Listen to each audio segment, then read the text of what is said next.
밤 10시 강변북로를 달리는 검은 제네시스를 따라갔습니다.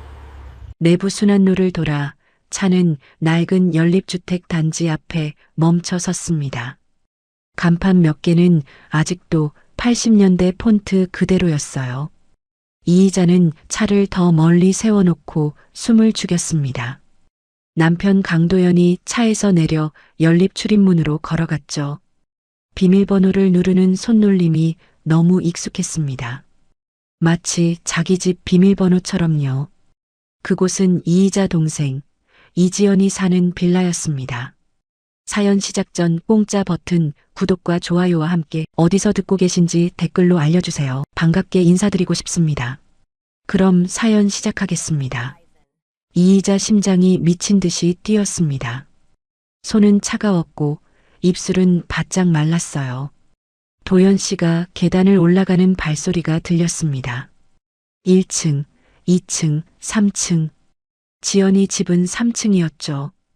복도에서 불이 켜지고 문이 열리는 소리가 났습니다. 오늘은 좀 어때? 지연이 목소리였습니다. 괜찮아.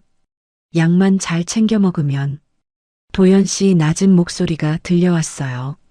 이의자는 계단 아래 어둠 속에 웅크려 앉았습니다.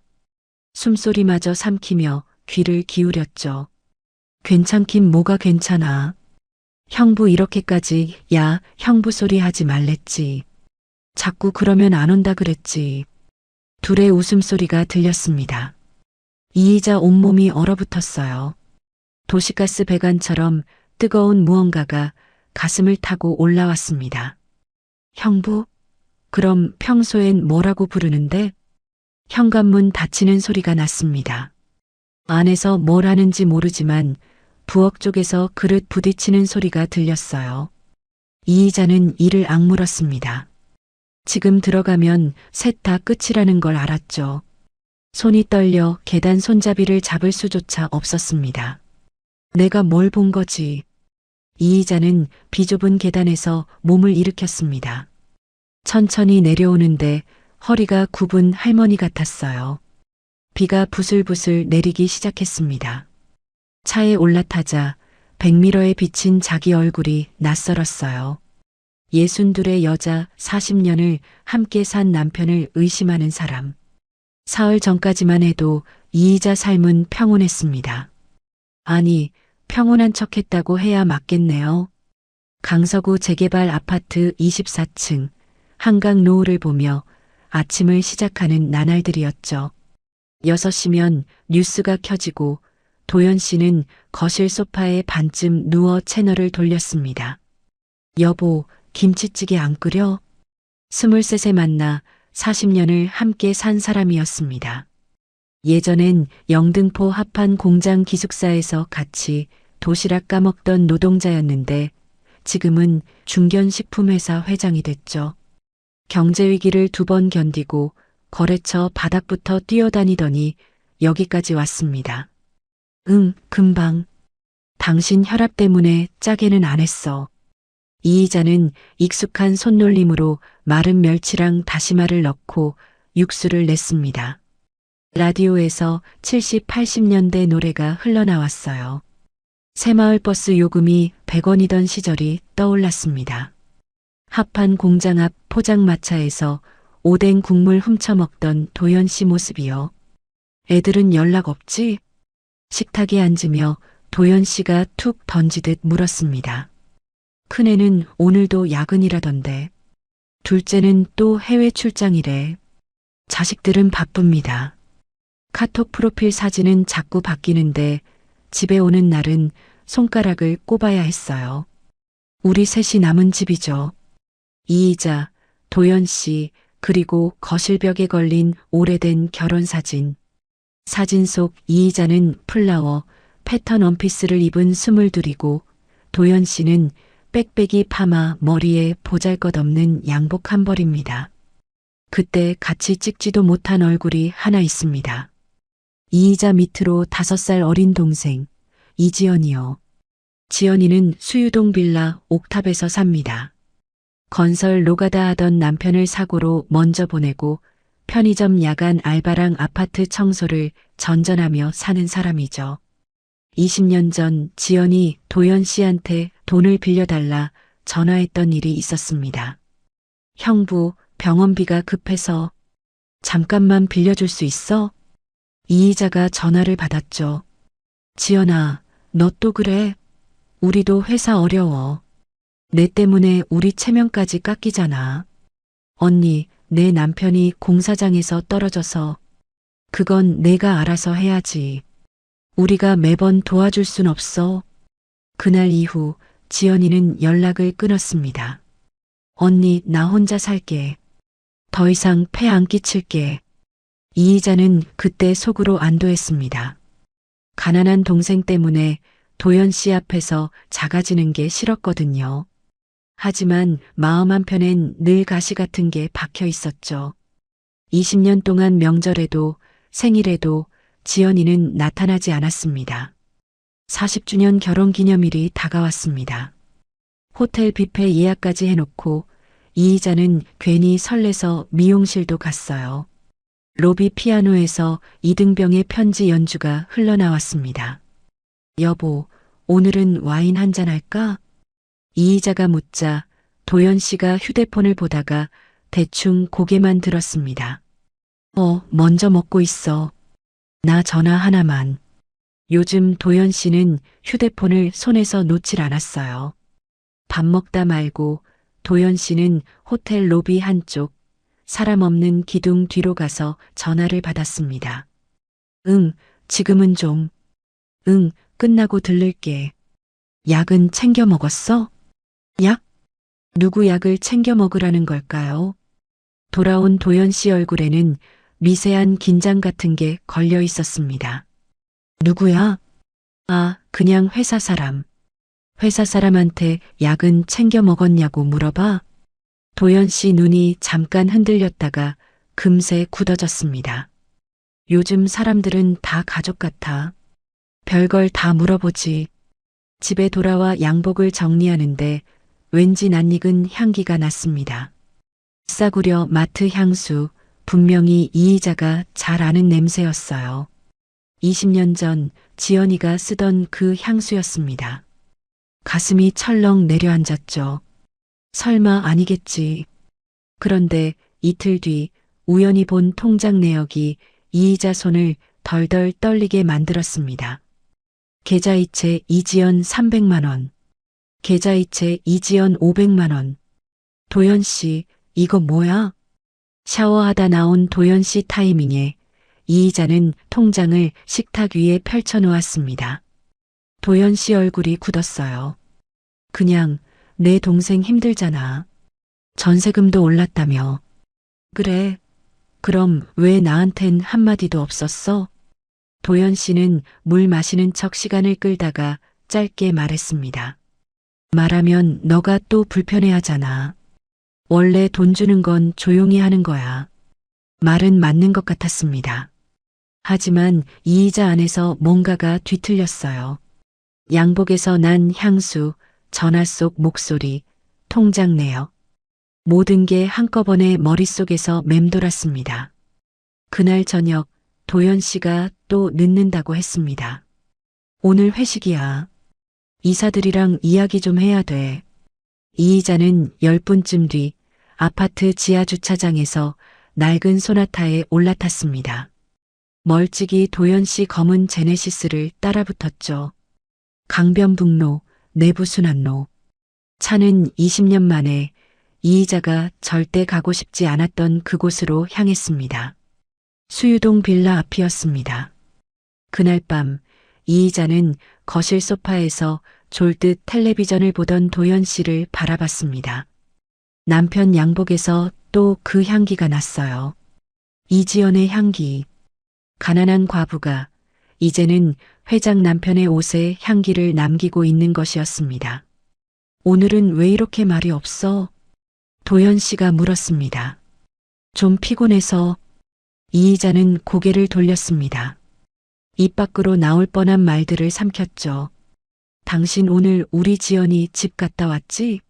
왜 내 동생한테 돈을 주고 왜 밤마다 그 집에 가는 거야? 하지만 물으면 끝이라는 걸 알았습니다. 확실한 증거도 없이 물었다간 오히려 이의자가 의심 많은 여자가 될 뿐이었죠. 며칠이 지났습니다. 이의자는 도연 씨 일거수일투족을 지켜봤어요. 예전엔 눈치채지 못했던 것들이 하나둘씩 보이기 시작했습니다. 아침마다 거울 앞에서 머리를 매만지는 도연 씨. 예전엔 그러지 않았어요. 외출할 때마다 향수를 뿌리는 모습도 낯설었습니다. 여보, 오늘 어디가? 응, 회사 일 좀 보고. 토요일인데도? 회장은 주말이 따로 없어. 도연 씨는 웃으며 나갔습니다. 이의자는 창가에 서서 남편 차가 지하주차장을 빠져나가는 걸 지켜봤어요. 그리고 재빨리 옷을 갈아입고 따라 나섰습니다. 이번엔 좀 더 먼 거리를 유지했죠. 차는 역시나 수유동으로 향했습니다. 이번엔 낮이었습니다. 빌라 앞 골목에 차를 세워놓고 이의자는 편의점에서 산 모자를 눌렀었어요. 도연 씨가 비밀번호를 누르고 들어가는 게 보였습니다. 3층 창문으로 불이 켜졌죠. 이의자는 골목 모퉁이에 서서 1시간을 기다렸습니다. 다리가 저리고 허리가 아팠지만 움직일 수 없었어요.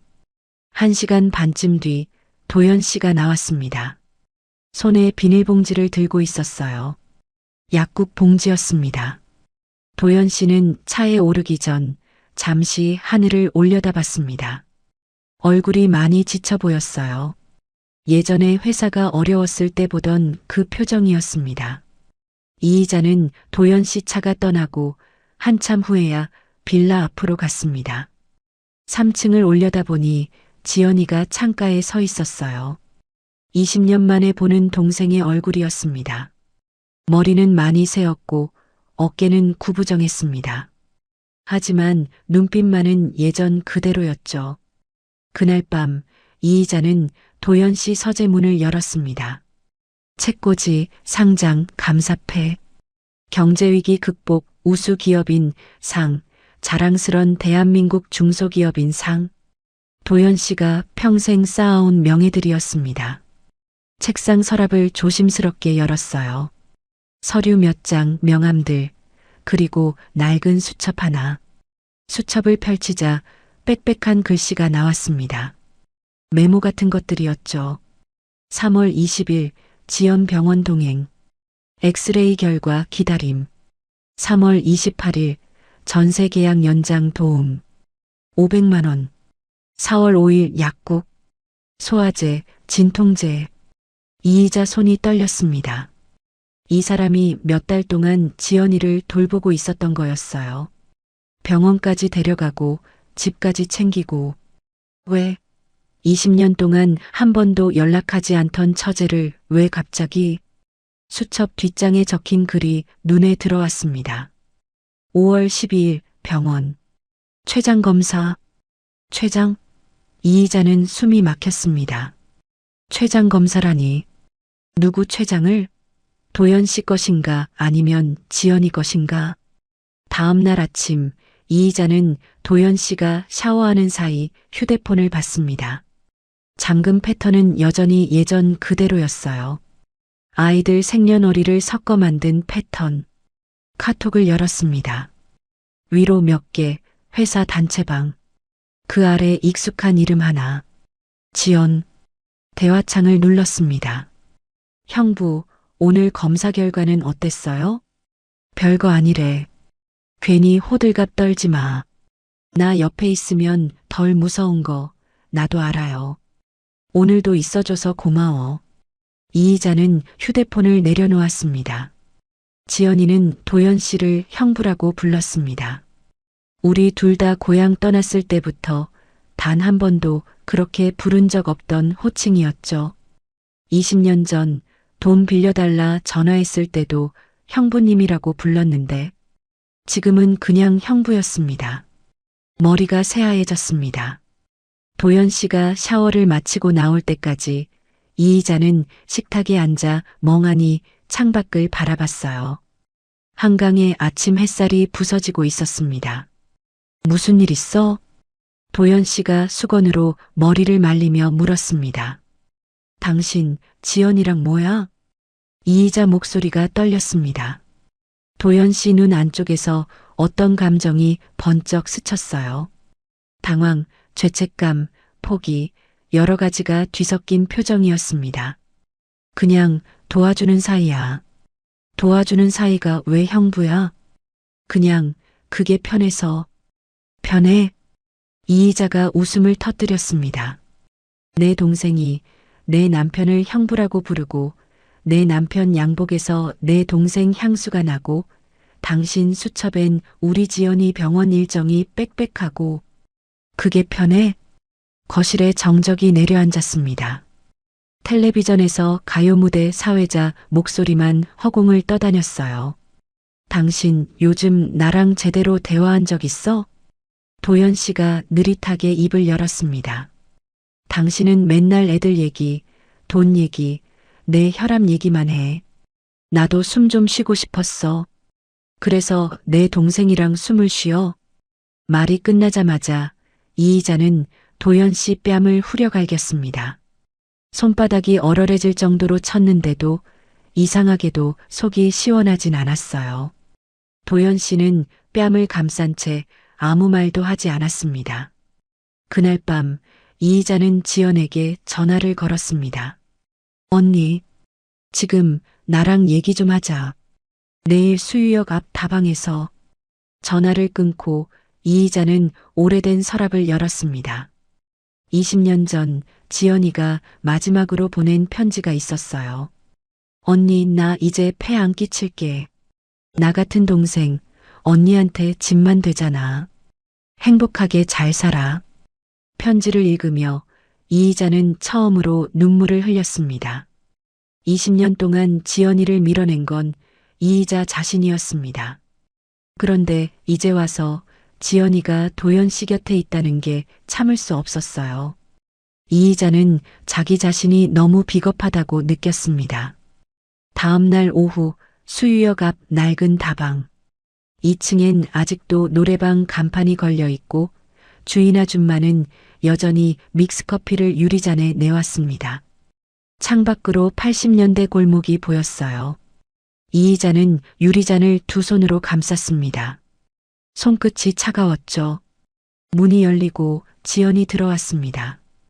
20년 만에 마주본 동생이었습니다. 머리는 희끗희끗했고 얼굴엔 주름이 깊게 패였어요. 손은 거칠었고 옷차림은 초라했습니다. 하지만 눈빛만은 예전처럼 맑았죠. 언니, 지연이가 조심스럽게 앉았습니다. 이이자는 대답하지 않았어요. 그냥 지연을 똑바로 바라봤습니다. 지연이 입술을 떨며 커피잔을 만졌습니다. 일단 진정하고. 지연아, 이이자가 낮게 말했습니다. 도연 씨랑 무슨 사이야? 지연은 잠시 침묵했습니다. 다방 안엔 오래된 시계 소리만 똑딱거렸어요. 주인 아줌마가 구석에서 설거지하는 소리가 들렸습니다. 지연이 천천히 입을 열었습니다. 언니는 다 가졌잖아. 뭐? 집도 있고 애들도 다 잘 되고 회장 옆자리도 지켰고 나는 아무것도 없잖아. 지연 목소리가 떨렸습니다. 나한텐 형부밖에 없었어. 그 말은 사랑한다는 고백과 다를 바 없었습니다. 이이자는 유리컵을 엎어버릴 뻔하다가 간신히 손을 멈췄어요. 커피가 출렁거렸습니다. 그래, 그럼 잘해봐. 이이자가 가방을 집어들었습니다. 나도 이제 어떻게 할지 생각 좀 해봐야겠다. 언니, 잠깐만. 지연이 이이자 손을 잡았습니다. 20년 만에 느끼는 동생의 손이었어요. 거칠고 차가웠습니다. 언니가 생각하는 그런 거 아니야. 그럼 뭔데? 형부가 아프셔. 이이자는 멈춰섰습니다. 심장이 쿵 내려앉는 기분이었어요. 뭐? 최장?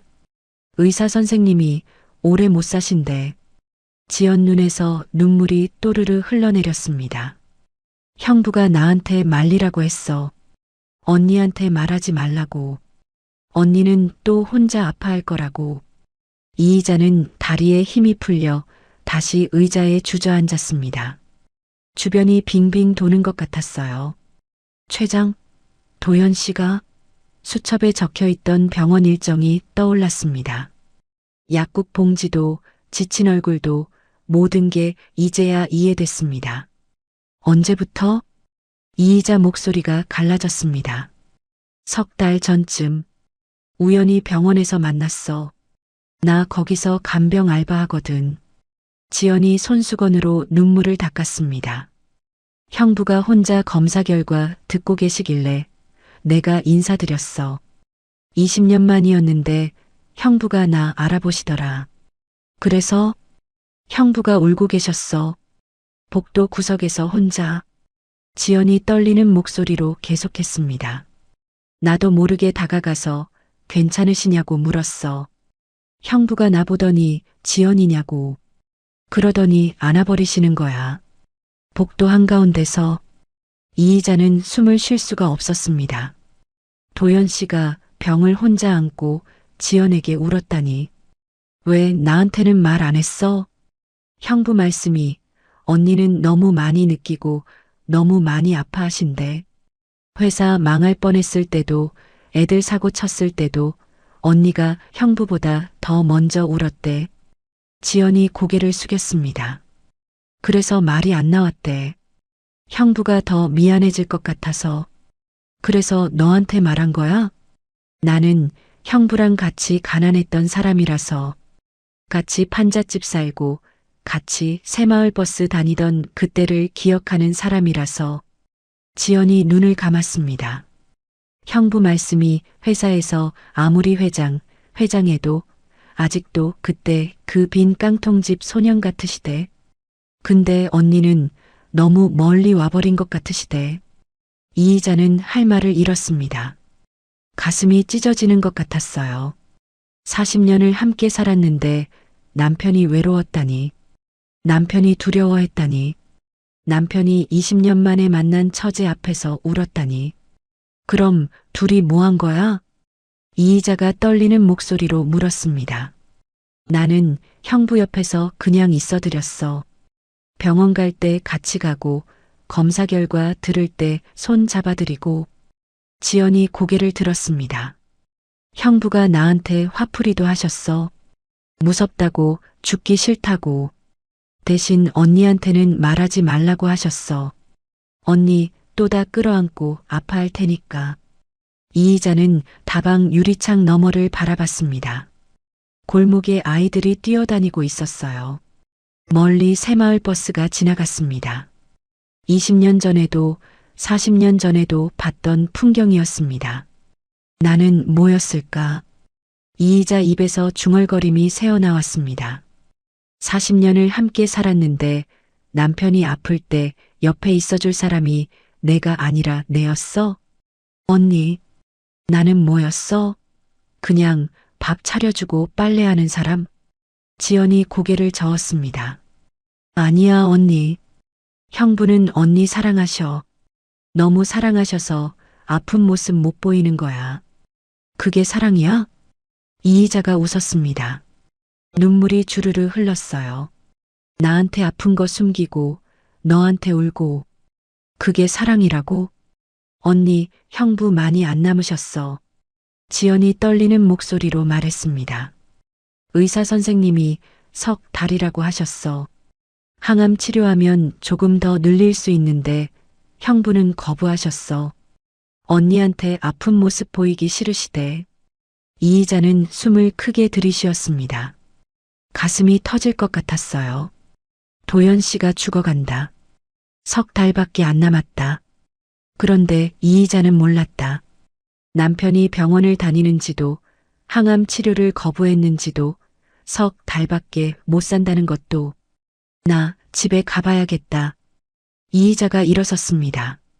지연이 불안한 얼굴로 이의자를 봤어요. 언니, 형부한테 내가 말했다고 하지 마. 알았어. 이의자는 다방 문을 열고 나갔습니다. 계단을 내려가는데 다리가 후들거렸어요. 차에 올라타자 백미러에 비친 얼굴이 무너져 있었습니다. 이의자는 핸들에 이마를 대고 한참을 울었습니다. 40년을 함께 살았는데 이의자는 남편을 몰랐습니다. 남편의 두려움도 외로움도 진짜 모습도 이의자는 그저 회장 부인으로 애들 엄마로 밥 차려주는 사람으로만 살았던 겁니다. 집으로 돌아가는 길 한강 다리 위에서 차가 막혔습니다. 이의자는 창밖을 보며 생각했어요. 이제 어떻게 해야 할까? 남편한테 알고 있다고 말할까? 아니면 모른 척 할까? 석 달 동안 어떻게 남편 곁에 있어야 할까? 집에 돌아왔을 때 도연 씨는 거실 소파에 앉아 있었습니다. 텔레비전도 켜지 않은 채 그냥 창밖을 바라보고 있었어요. 뒷모습이 무척 외로워 보였습니다. 이의자는 가방을 내려놓고 조용히 다가갔습니다.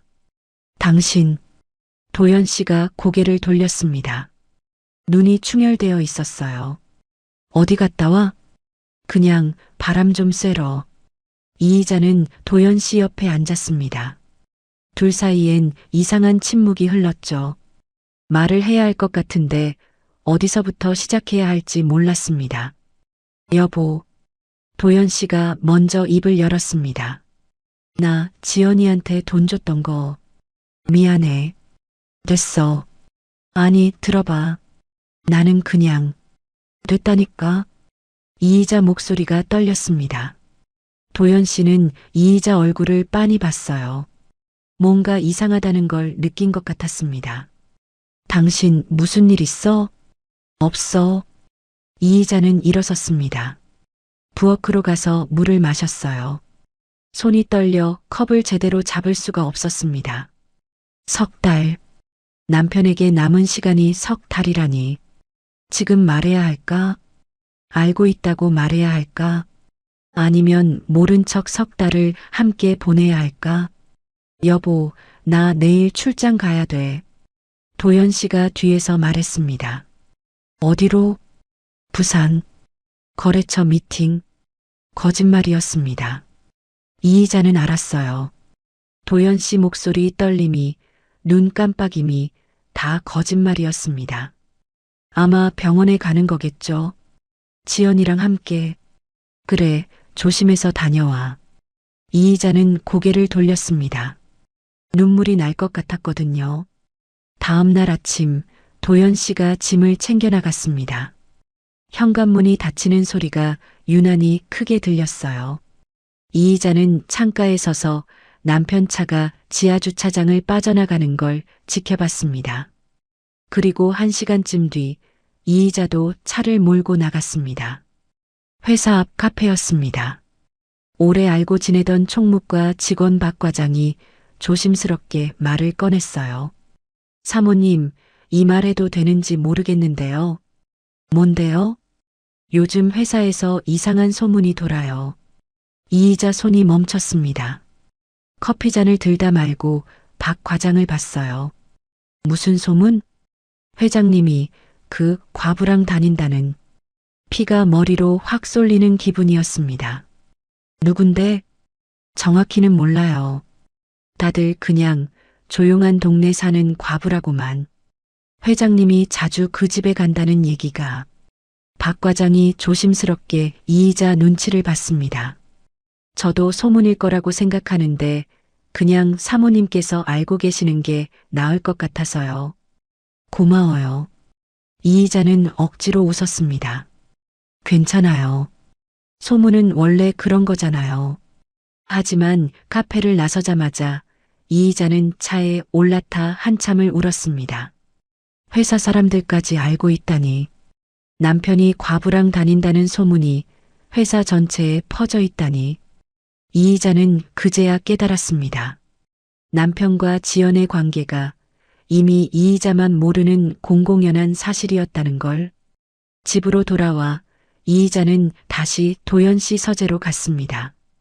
책상 서랍을 열었어요. 낡은 수첩을 꺼내 뒷장을 넘겼습니다. 5월 15일 지연이 집. 저녁같이. 5월 20일 병원. 결과 안 좋음. 지연이 울었음. 5월 28일 지연이가 미역국 끓여줬음. 오랜만에 맛있게 먹었음. 수첩을 읽을수록 이이자 가슴속엔 뭔가가 부글부글 끓어올랐습니다. 분노였을까요? 질투였을까요? 아니면 서러움이었을까요? 남편은 지연이랑 저녁을 같이 먹고 지연이가 끓인 미역국을 먹고 지연이 우는 걸 보고 있었습니다. 그 모든 시간 동안 이이자는 집에서 혼자 텔레비전을 보고 있었죠. 서랍 깊숙한 곳에서 봉투 하나가 나왔습니다. 병원 봉투였어요. 열어보니 진단서가 들어 있었습니다. 환자명 강도연, 진단명 췌장암 말기 예후 불량. 이이자 손에서 진단서가 떨어졌습니다. 바닥에 종이가 펄럭이며 내려앉았어요. 췌장암 말기, 예후 불량.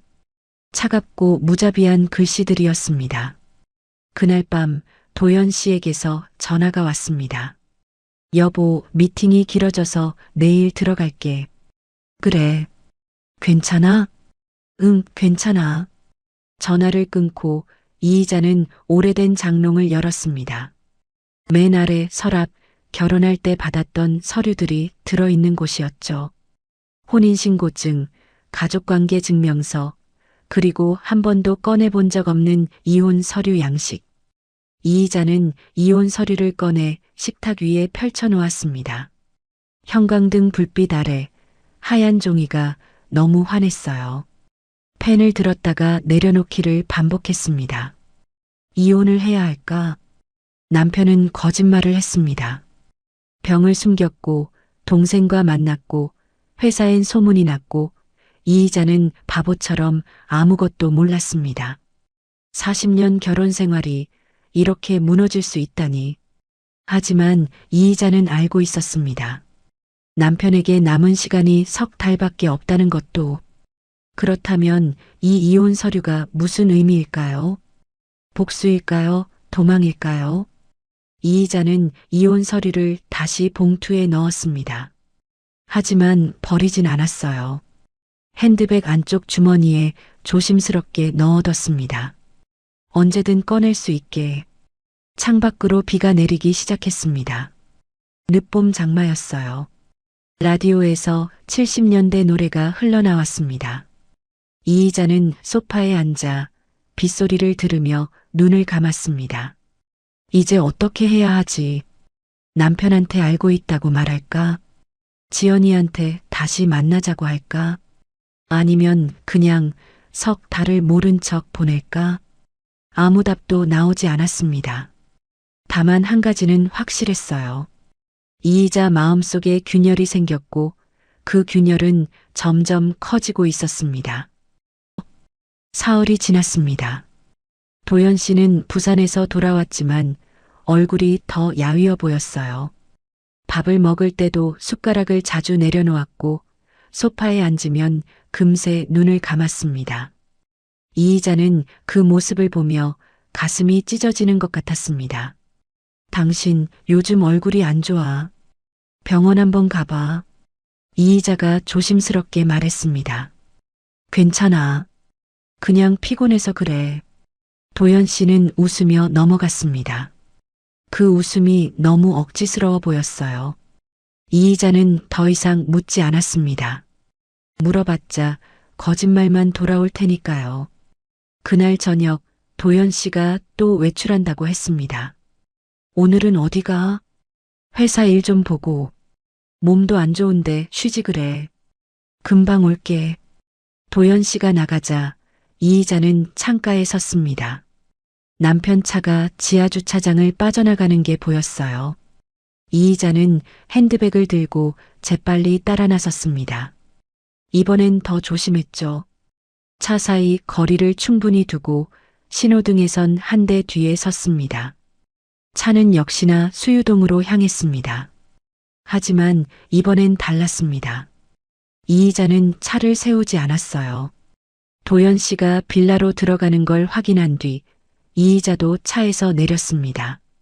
비밀번호 입력을 지켜보지 않았습니다. 그냥 출입문 앞에서 기다렸어요. 10분쯤 지났을까? 이의자는 계단을 올라가기 시작했습니다. 1층, 2층, 3층. 300이 호앞에 섰습니다. 안에서 대화 소리가 들렸어요. 형부, 오늘은 좀 어때? 응, 괜찮아. 거짓말. 얼굴 보면 다 알아. 너무 걱정하지 마. 나 생각보다 튼튼해. 둘의 웃음소리가 들렸습니다. 이의자는 주먹을 꽉 쥐었어요. 손톱이 손바닥에 박혔지만 아프지 않았습니다. 그보다 더 큰 아픔이 가슴을 짓누르고 있었으니까요. 이의자는 초인종을 눌렀습니다. 띵동. 안에서 갑자기 정적이 흘렀습니다. 잠시 뒤 지연의 떨리는 목소리가 들렸어요. 누구세요? 나야, 언니. 문이 천천히 열렸습니다. 지연의 얼굴이 새하얘져 있었어요. 넋이 나간 것처럼 질린 표정이었습니다. 이의자는 지연을 밀치고 안으로 들어갔습니다. 거실에 도연 씨가 서 있었습니다. 와이셔츠 단추 위쪽 두세 개를 풀어 헤친 채 어디까지 말했는지 모를 표정으로 서 있었어요. 식탁 위엔 죽그릇 2개가 놓여 있었습니다. 따뜻한 김이 피어오르고 있었죠. 둘이 뭐 하는 거야? 이의자 목소리가 떨렸습니다. 지연이 먼저 울음을 터뜨렸어요. 언니, 그게 아니야. 진짜 아니야. 그럼 뭐야? 왜 내 남편이 내 동생 집에서 이 꼴로 서 있는 건데? 도연 씨가 다가와 이의자를 잡으려 했습니다. 여보, 진정 좀 하고. 이의자는 가방에서 흰 봉투를 꺼냈습니다. 손이 떨려 봉투가 바닥에 떨어질 뻔했어요. 이혼 서류였습니다. 이혼하자. 이의자가 봉투를 도연 씨 가슴팍에 내밀었습니다. 당신 원하는 대로 해줄게. 그 과부랑 살든 뭐든 마음대로 해. 도연 씨 손에서 봉투가 미끄러져 바닥에 떨어졌습니다. 서류가 펼쳐지며 바닥에 흩어졌어요. 여보, 그게 아니야. 뭐가 아니야? 내가 못 봤어도 아니고 다 보고 있는데. 소리 지르는 이의자 목소리가 30년 전 봉고차 타고 공장 앞에서 싸우던 그때의 이의자와 겹쳐졌습니다. 가난했지만 뜨거웠던 그때의 목소리. 그때였습니다. 도연 씨 얼굴이 갑자기 일그러지더니 가슴을 움켜쥐고 주저앉았습니다. 도연 씨, 형부. 이의자와 지연이 동시에 비명을 질렀습니다. 도연 씨는 바닥에 쓰러진 채 입가에 희미한 거품을 물었어요. 얼굴이 새하얘졌습니다. 119, 빨리 119. 지연이 떨리는 손으로 전화기를 잡았습니다. 이의자는 도연 씨를 안아 일으켰어요. 남편 몸이 너무 가벼웠습니다. 언제 이렇게 마른 거지? 왜 이의자는 몰랐을까? 여보, 눈 떠. 눈 떠봐. 도연 씨가 희미하게 눈을 떴습니다. 이의자를 보더니 웃는 것 같았어요. 미안해. 그 말이 끝나자마자 도연 씨는 다시 눈을 감았습니다.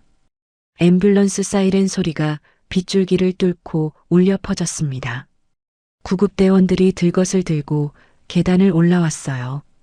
도연 씨를 싣고 내려가는 동안 이의자는 넋을 잃은 채 따라갔습니다. 지연도 울면서 뒤따랐죠. 병원 응급실 흰 형광등 아래 의사는 무표정한 얼굴로 말했습니다. 보호자분이십니까? 예, 아내입니다. 이미 몇 달 전부터 진단을 받으셨더라고요. 췌장암 사기입니다. 가급적 빨리 가족분들께 말씀드렸어야 했는데 이의자 다리가 풀려 주저앉았습니다. 뭐라고요? 옆에서 지연이 어린애처럼 폭발적으로 울음을 터뜨렸습니다. 형부가 나한테 말리라고 했어요. 언니한테 말하지 말라고. 이의자는 귀를 의심했습니다. 지연 목소리가 멀리서 들려오는 것 같았어요. 췌장암 사기. 몇 달 전부터 가족에게 말했어야 했는데 환자분 상태가 많이 안 좋습니다. 중환자실로 옮기겠습니다. 의사 말이 끝나자 이의자는 그 자리에서 무너졌습니다.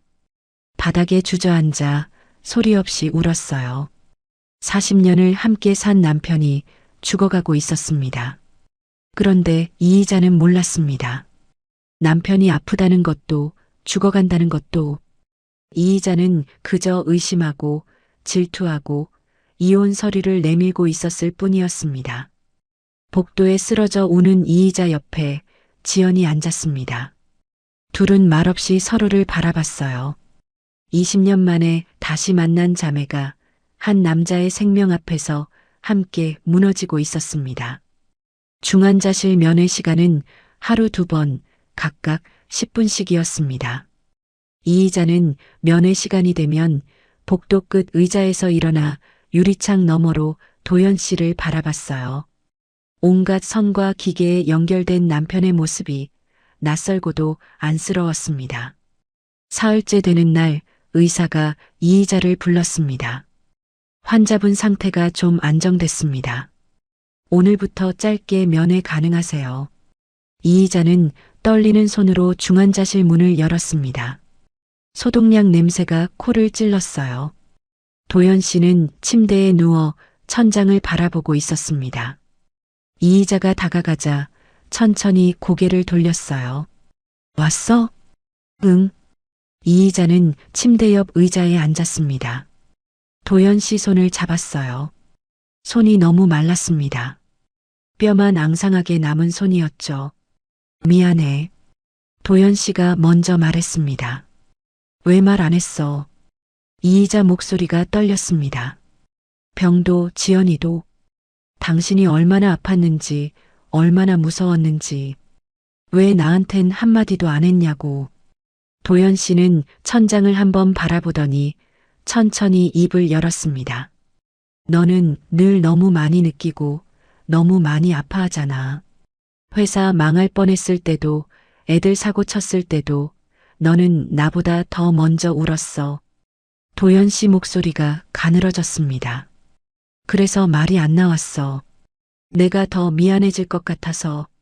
그래서 내 동생한텐 말이 나왔어? 이의자 말은 여전히 날카로웠습니다.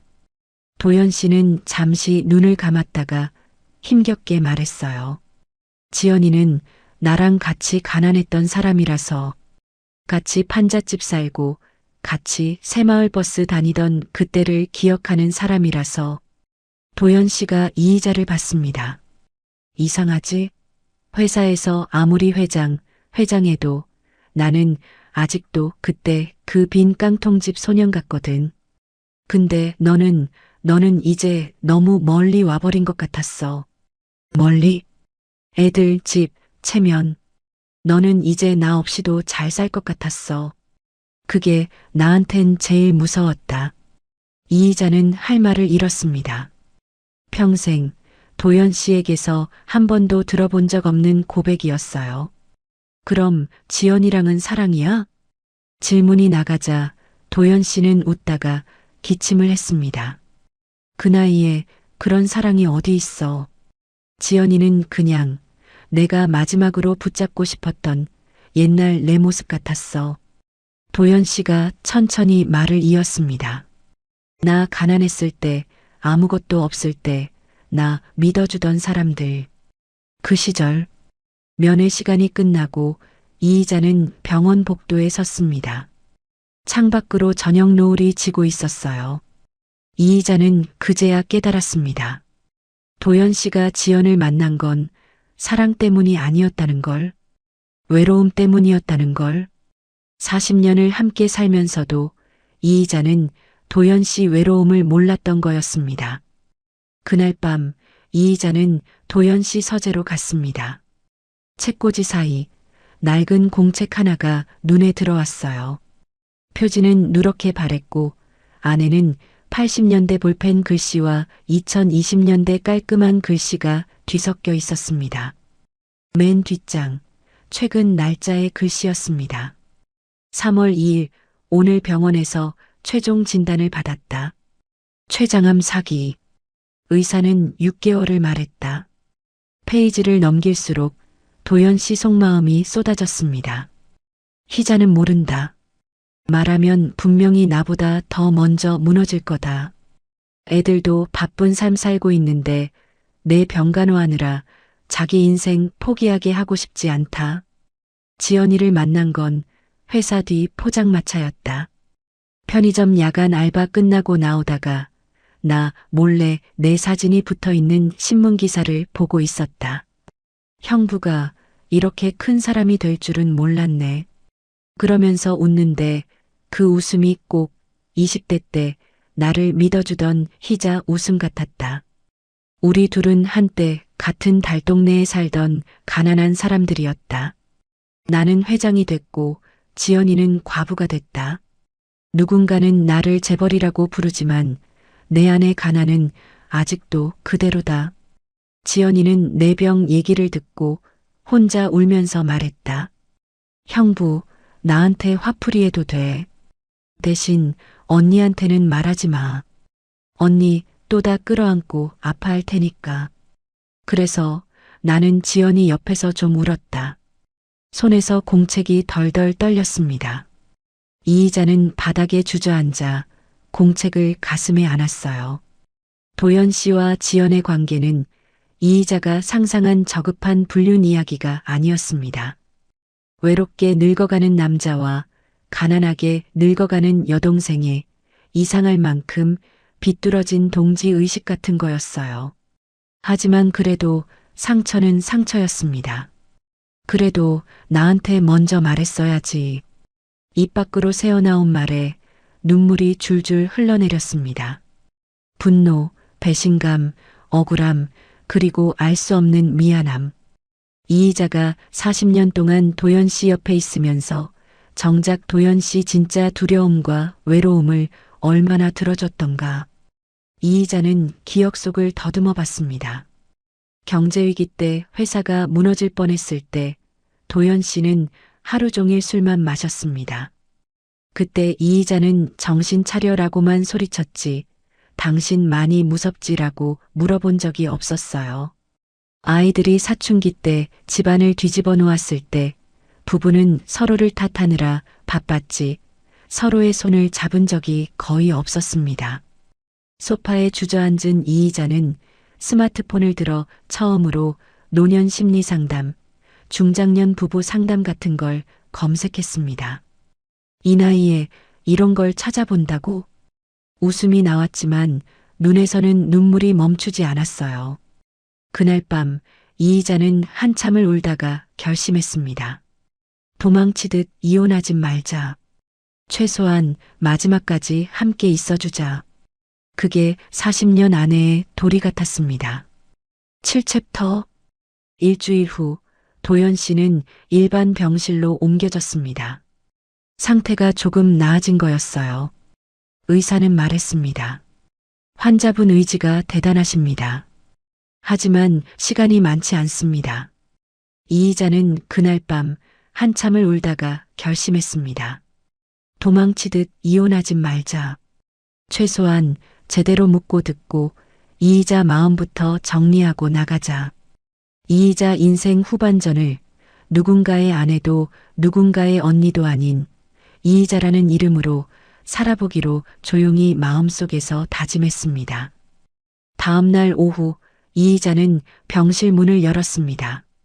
도연 씨는 창밖을 바라보고 있었어요. 창밖으로는 수원 시내가 내려다 보이고 멀리 예전에 살던 달동네 재개발 아파트가 희미하게 보였습니다. 여보, 도연 씨가 천천히 고개를 돌렸습니다. 이의자를 보자 어색한 미소를 지었어요. 왔어, 희자야. 둘은 잠시 아무 말 없이 서로를 바라봤습니다. 중간중간 모니터에서 나는 삑삑 소리만 울렸어요. 이의자는 침대 옆 의자에 앉았습니다. 지연이한테 연락했어. 이의자가 말했습니다. 오늘 오라고 했어. 도연 씨 눈이 동그랗게 커졌습니다. 왜? 우리 셋이 얘기 좀 해야 할 것 같아서. 잠시 후 병실 문이 조용히 열리고 지연이 들어왔습니다. 눈이 퉁퉁 부은 얼굴로 머리를 질끈 묶고 시장 바구니를 든 채 서 있었어요. 언니, 형부 상태 어때? 지연이 조심스럽게 물었습니다. 이의자는 지연을 똑바로 바라봤어요. 너도 앉아. 오늘은 우리 셋이 얘기 좀 하자. 병실 한가운데 잠시 기묘한 정적이 흘렀습니다. 도연 씨가 먼저 입을 열었어요. 지연아. 응, 형부. 이제 그만 와. 지연의 눈이 동그랗게 커졌습니다. 무슨 소리야, 형부. 너까지 욕먹을 필요 없다.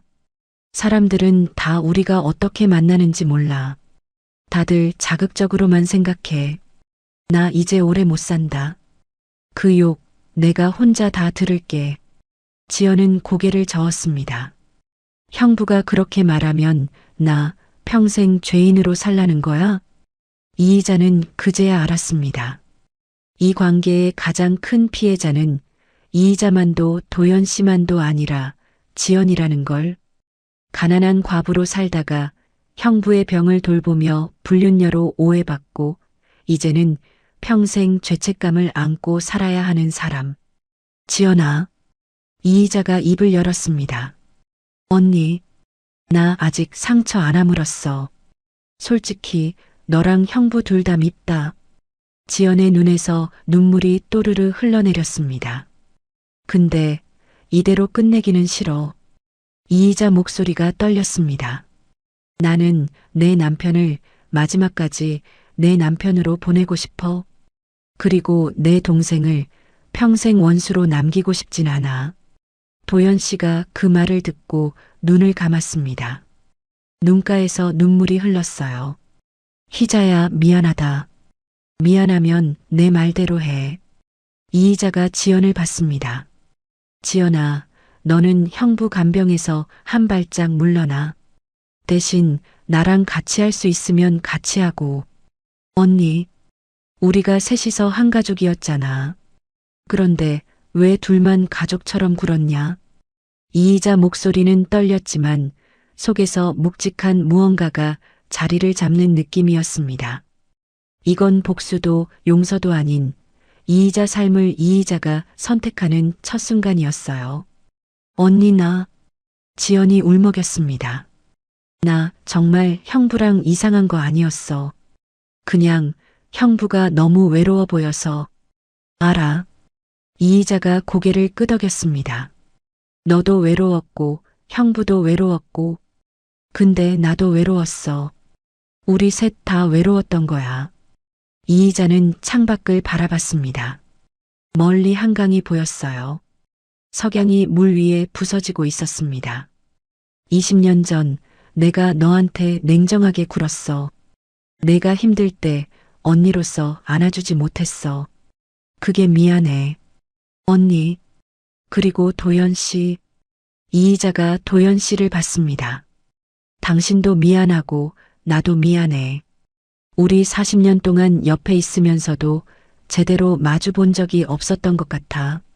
도연 씨가 이의자 손을 잡았습니다. 손이 떨리고 있었어요.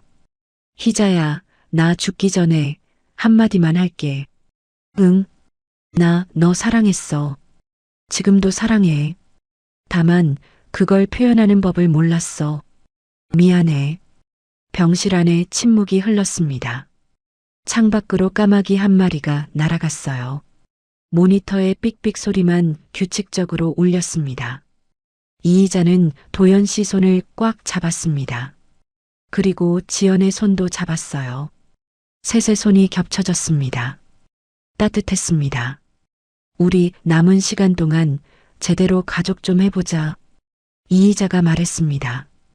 욕먹든 오해받든 상관없어. 남은 시간 우리 셋이서 함께 있자. 도연 씨가 고개를 끄덕였습니다. 지연도 울면서 고개를 끄덕였어요. 병실 창밖으로 저녁 노을이 붉게 물들어가고 있었습니다.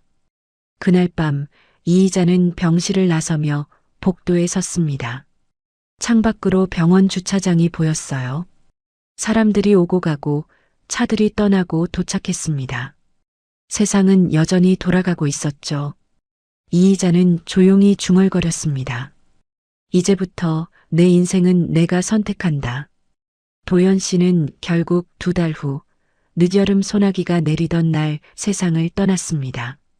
장례식장엔 경제위기 때 같이 고생했던 옛 동료들, 공장 시절 함께 일하던 노동자들, 그리고 텔레비전에서만 보던 재계 인사들이 섞여 찾아왔습니다. 영정사진 속 도연 씨는 언제나처럼 어색한 미소를 짓고 있었어요. 조문이 끝난 뒤 지연과 이희자는 장례식장 한쪽 구석에서 마주 앉았습니다. 언니, 나 이 동네 떠나려고. 지연이 조심스럽게 말했습니다.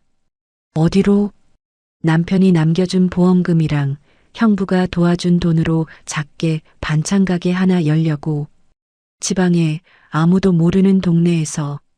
이희자는 고개를 끄덕였습니다. 그래. 이번엔 내 인생 내가 먼저 챙겨. 지연이 이희자를 꼭 안았습니다. 언니 미안해. 나도 미안해. 내가 그렇게 힘들 때 내가 더 안아줬어야 했는데. 둘은 한참을 그렇게 안고 있었습니다. 20년 만에 느끼는 자매의 온기였어요. 따뜻했습니다. 도연 씨가 남긴 유산 일부는 이희자 앞으로, 그리고 아이들 앞으로, 그리고 지연 앞으로 공평하게 나눠졌습니다. 이희자는 더 이상 회장 부인이 아니었어요. 그냥 이희자라는 이름을 가진 62의 여자였습니다. 몇 달 후 이희자는 구청에서 운영하는 중장년 심리 치유 프로그램에 등록했습니다. 중년 이후 나를 다시 배우는 시간. 강의실엔 이희자 같은 사람들이 앉아 있었어요. 이혼한 사람, 남편을 먼저 떠나보낸 사람, 아이들을 외국에 보내고 혼자 남은 사람. 강사가 물었습니다. 여러분은 앞으로의 10년을 누구로 살고 싶으세요? 사람들이 조용히 고개를 떨구는 사이 이희자는 조심스럽게 손을 들었습니다. 전 누군가의 아내도 아니고 누군가의 엄마도 아니고 누군가의 언니도 아닌 그냥 저 자신으로 살고 싶어요. 말을 끝내자 이희자 목소리가 떨리는 걸 이희자 스스로 느꼈습니다. 하지만 그 떨림 속엔 이상하게도 두려움보다 설렘이 더 많았어요. 집으로 돌아오는 길, 지하철 창밖으로 예전에 살던 달동네 자리가 스쳐 지나갔습니다. 판잣집은 사라지고 대신 고층 아파트들이 들어섰어요. 그 안엔 여전히 이희자 같은 사람들이 살고 있을 것입니다. 누군가의 남편을 믿었다가 무너진 사람, 누군가의 동생에게 상처받은 사람, 그리고 그 와중에도 자신을 다시 일으켜 세우려는 사람들.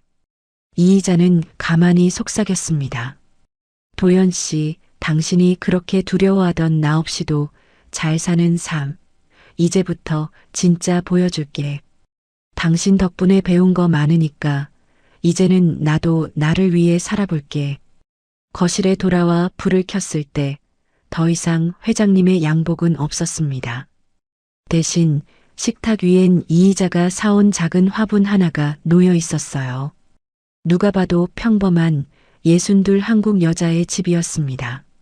며칠 후 지연에게서 문자가 왔습니다.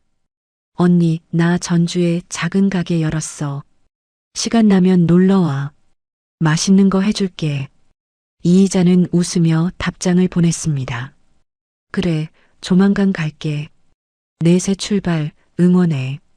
창밖으로 가을바람이 불어왔습니다. 이희자는 베란다에 나가 화분에 물을 줬어요. 작은 잎사귀들이 바람에 흔들리고 있었습니다. 이희자는 그 잎을 보며 생각했습니다. 사랑은 누군가에게 매달리는 게 아니라 마지막까지 나 자신을 지켜내는 힘이라는 걸.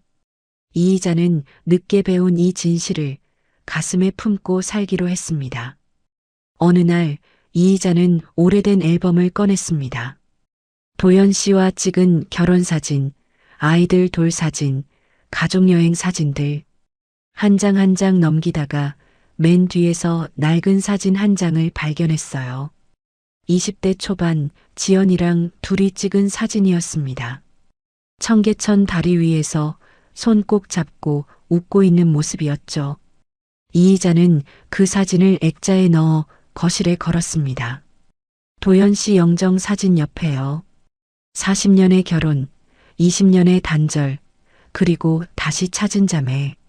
모든 게 이의자 삶의 일부였습니다. 저녁이 되자 이의자는 혼자 밥상을 차렸습니다.